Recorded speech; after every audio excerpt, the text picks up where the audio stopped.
Şeker hastalığının çoğunda tansiyon hastalığı da oluyor maalesef. İkinci ürün var. Bakalım nasıl. İsatçı var ya. Yerin sonuna gelip ortalar var.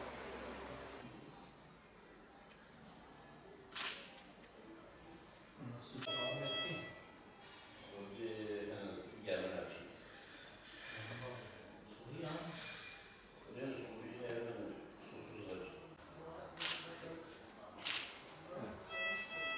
Tansiyon 14'e 8. Sınırda. Biraz fazladır. Evet, büyük tansiyon sınırda. Biraz takip etmek lazım.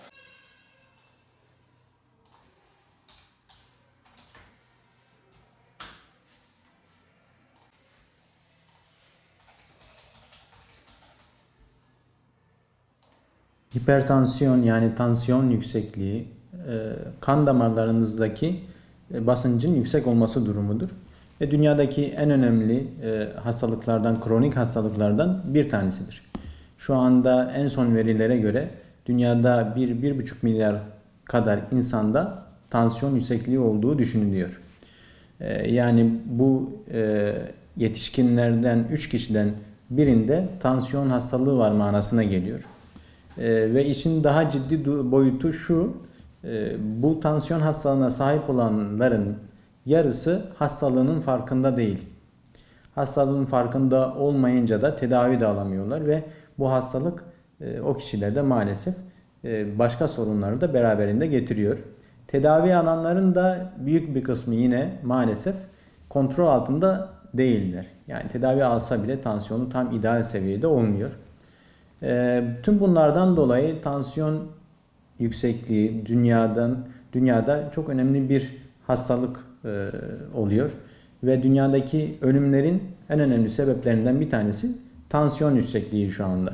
Kan damarlarımızdaki basınç yüksek olunca bu birçok organı etkiliyor olumsuz yönde.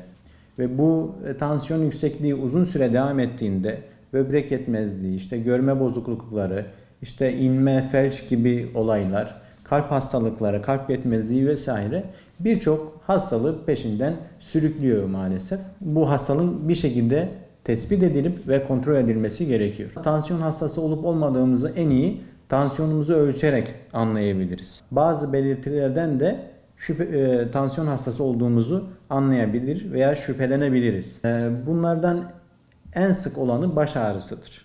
Bunun dışında baş dönmesi olabilir. Bunun dışında bulantı hissedebilir hastalar. Göğüs ağrısı olabilir. Yaygın gördüğümüz durumlardan bir tanesi özellikle yüksek değerlere sahip olan kişilerde burun kanaması olabilir. Ondan sonra kulak çınlaması sık gördüğümüz bir belirtidir tansiyon yüksekliğinde.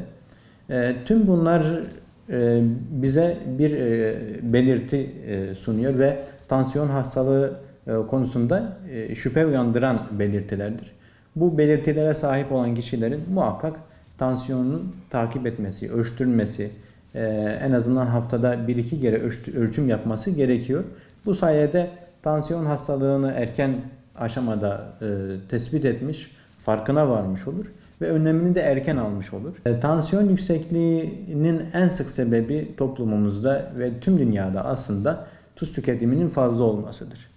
Şu anda ülkemiz dahil tüm dünyada tuz tüketimi ideal seviyenin çok üstündedir. Ve tuz tüketimi arttıkça tansiyon riski de aynı şekilde artıyor.